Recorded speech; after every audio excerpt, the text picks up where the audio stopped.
Jerónimo Yantalema por Pachacuti. Gracias por acompañarnos, muy buenos días. Preparados ustedes, tomados en cuenta, y cuando hacen el censo, se dice la verdad de los hechos directos del sector indígena en el país, y cómo actúan ustedes ante ese llamado del censo. Bienvenido.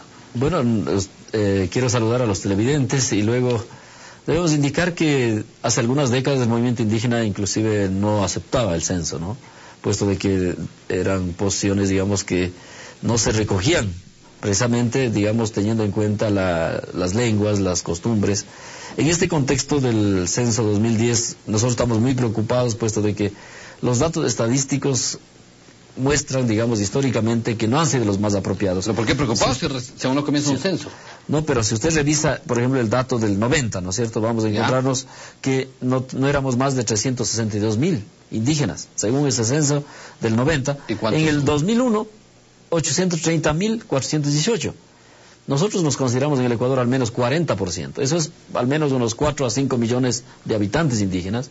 Usted conoce, en Guayaquil habitamos al menos 400.000. Y aquí en Quito una cantidad similar. O sea, solo en Quito y Guayaquil deberíamos estar viviendo los 800.000. Pero este censo puede mirarles o darles otro panorama. Por supuesto. Nosotros creemos que este censo definitivamente no puede caer en esta misma inequidad o injusticia que cayeron los censos anteriores con los pueblos indígenas. En este ámbito creemos que es fundamental demostrarle al país, y creemos que el INEC tiene la responsabilidad con el país precisamente para lograr que los propios actores de los pueblos y nacionalidades sean los encuestadores. Porque de pronto van personas que ni siquiera conocen la lengua de los pueblos indígenas, entonces al no fluir la comunicación, prácticamente termina ocurriendo con estos resultados. Y lamentablemente a la hora de la exigibilidad de los derechos es el problema. Ahora aparecemos prácticamente como 800.000, entonces en el presupuesto del Estado, que asignan, por ejemplo, ahora que están asignando en la programa presupuestario para el CODEMPE, ¿no?, el Consejo de Pueblos y Nacionalidades, resulta que el presupuesto ahora es menor que incluso de los pueblos afros y montubios. Una total contradicción, digamos, al derecho que está establecido en la Constitución y también a la población existente de los pueblos indígenas. ¿Y qué hacen con este presupuesto ustedes? Ustedes conocen, o sea, la inversión directa, por ejemplo, el CODEMPE concretamente. Recuerda que el rato fue criticado por el presidente también ese presupuesto. Sí, pero no ha demostrado, digamos, él como primera autoridad debe demostrarle al país si realmente hay malversación, como está argumentando él. Pero no es cierto así, más bien los sistemas de riego, los sistemas de vialidad comunitarias han sido hechos con los recursos del CODEMPE, por ejemplo, y también las becas para estudiantes indígenas. O sea, no es ninguna coincidencia de que hoy tengamos una gran cantidad de profesionales indígenas, incluso ahora, digamos, trabajando en el mismo gobierno actual y las funciones, y las otras funciones del Estado. ¿Cuánto recibían antes y cuánto van a recibir hoy? Bueno, estábamos hablando de al menos, digamos, en los periodos anteriores se llegaba, creo que a unos 15 mil millones. Exacto, 15 millones. Pero ahora estamos hablando de creo que de 2 millones o algo así. Entonces, eso sí es preocupante. O sea, mientras, o sea, más hay necesidades. El país sabe que los pueblos indígenas son los más empobrecidos. Pero el gobierno propio les va a dar las obras, pues. Hasta ahora no han llegado las obras a las comunidades indígenas. Si usted mira, lo único que se han reducido la política de gobierno es bonos. Bono de la pobreza, bono de la vivienda, bono del otro, bono de todo, ¿no? Entonces, en ese sentido creemos que es importante, pero también es importante la autodefinición, ¿no?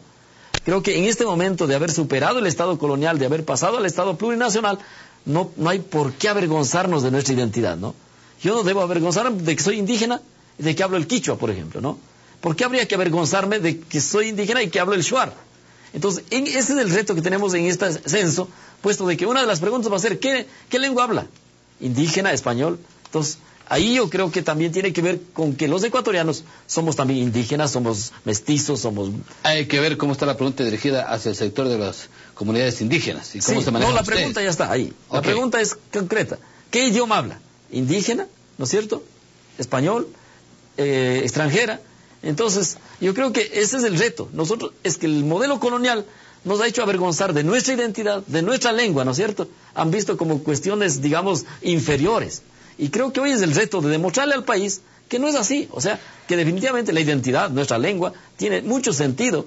Y en la medida que fortalezcamos y podamos visualizarlo en el censo, tendremos un país intercultural y plurinacional. Y en el proyecto de ley de intercultural bilingüe, se analiza de esta manera también, Por supuesto. el tema de la lengua. La lengua es el elemento fundamental. Pero para el recuerde sistema que de educación hoy en el mundo intercultural globalizado, que las lenguas que se manejan depende de su país, su origen, y el inglés también.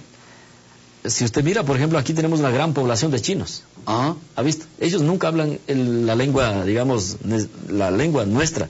Su lengua principal es El la mandarín, lengua... y cuando es necesario lo hablan el español, pues. Por si no, ¿cómo supuesto, se comunican? pero en este sentido, y también lo la hablan en lengua, inglés. digamos, materna es la lengua universal para ellos. Y luego, claro, la lengua de relación intercultural. Nosotros tenemos el español, pues. Pero esa no es nuestra lengua materna, es una lengua colonial. Yo como mestizo tengo esa. No necesariamente, porque su lengua materna debería ser cualquier Yo nací lengua con ancestral. esa. Mestiza nací con esa. Pero porque nos impusieron en la colonia.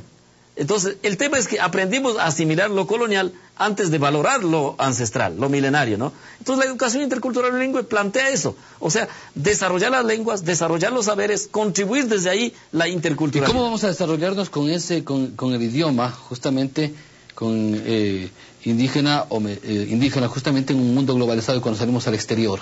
Vea, ahora los quichos estamos en todo el mundo. Yo acabo de volver de España. Una gran Pero no me diga que comunidad, son una gran propiedad. una gran comunidad de quichos, sí, tienen negocios, tienen en todo. organizaciones. Okay. Hay por lo menos como 20 asociaciones de quichuas. Si usted se va a Caracas, Venezuela, el mercado de la hollada está controlado por quichuas de Chimborazo. Y así en el mundo, o sea, las lenguas ancestrales no son lenguas de extinción, son lenguas que están en el mundo. En ese sentido creemos que los pueblos... Pero las que más predominan en este caso son otras. Sí, pero depende de los países desarrollados. Los porcentuales. Okay. Pero también ahí es lo que yo quiero destacar, el valor de la educación bilingüe. El creer que tener tecnología, la tradicional, es desarrollo, no creo que es suficientemente claro. Nosotros estamos planteando, por ejemplo, el haber producido las papas, el maíz, el amaranto, los chochos, el haber producido la tecnología de la siembra. Eso es la contribución del sistema de educación intercultural bilingüe. Claro, yo puedo contribuir llenando de carros la ciudad. ¿En qué termino? Pero también puedo contribuir llenando de árboles, llenando de sistemas productivos alternativos, ¿no es cierto? Entonces, ahí está la contribución. Un criterio, un pensamiento socialista, ¿no? Más bien yo digo comunitario, porque nosotros venimos de la vivencia comunitaria y de una relación permanente con la Pachamama. Por eso es que nosotros decimos, no vamos a aceptar una educación bilingüe sometida al criterio del ministerio, sometida al criterio occidental, y menos todavía ¿Y cómo que se les reste, digamos, la jurisdicción. ¿Qué les preocupa ahí ustedes en el punto Aquí principal? Hay dos puntos fundamentales. La mayoría oficialista, después de haber hecho eventos a nivel nacional de consulta a las comunidades, termina imponiendo su criterio. Las comunidades dijeron, nuestro sistema de educación... ¿Cuál es el criterio de ellos? Que no sea autónomo, o sea, que sea prácticamente una dependencia del ministerio. Segundo, que no tenga circunscripción propia. Después de 20 años de haber tenido circunscripción en los territorios comunitarios, ahora nos quieren someter a la misma... Pero también es como ustedes, quieren también a la fuerza pues ponernos el idioma de ustedes, al de nosotros, hacia los establecimientos educativos. No necesariamente, o sea, el tema es que si fuimos capaces de asimilar una lengua colonial, debemos ser capaces también de aprender una lengua ancestral. Por ejemplo, aquí, digamos, entre usted y yo, no debería haber barreras para hablar en quichua.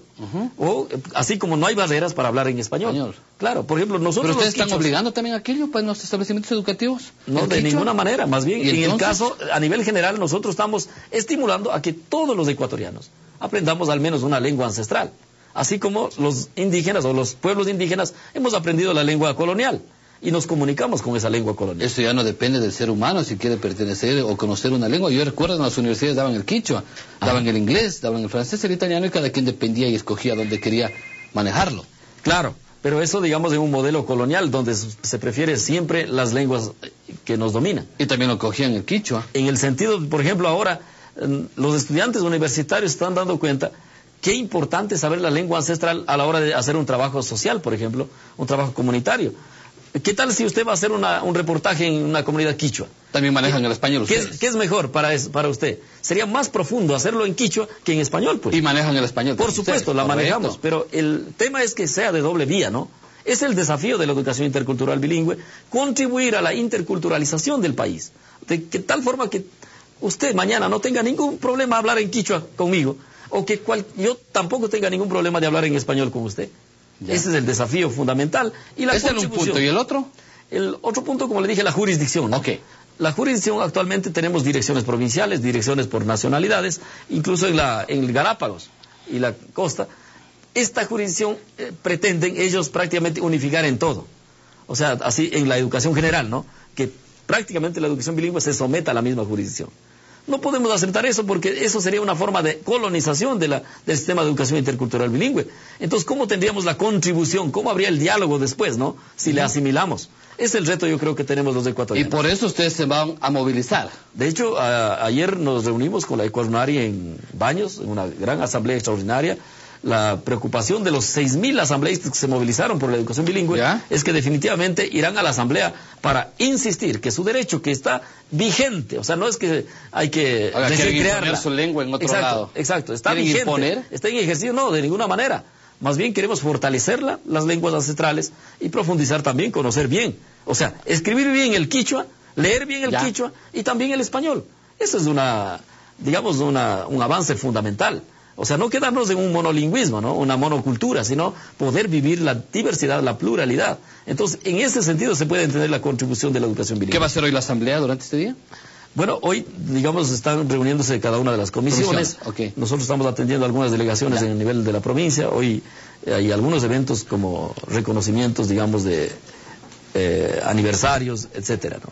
Para la próxima semana, ¿qué temas están pendientes para tratar? Semana será, de hecho, el código de la producción, es uno de los temas fuertes, y será la ley de educación general. ¿Qué pasa con la Comisión de Fiscalización y el tema del juicio político planteado por asambleístas de Sociedad Patriótica en contra del ministro de Defensa? Vea usted allí, yo creo que la Comisión de Fiscalización tiene que rendir cuentas al país, definitivamente, porque este es su trabajo fundamental. Muy bien, quiero agradecer la presencia de Jerónimo Yantalema, asambleísta por Pachacuti, junto a nosotros en esta mañana.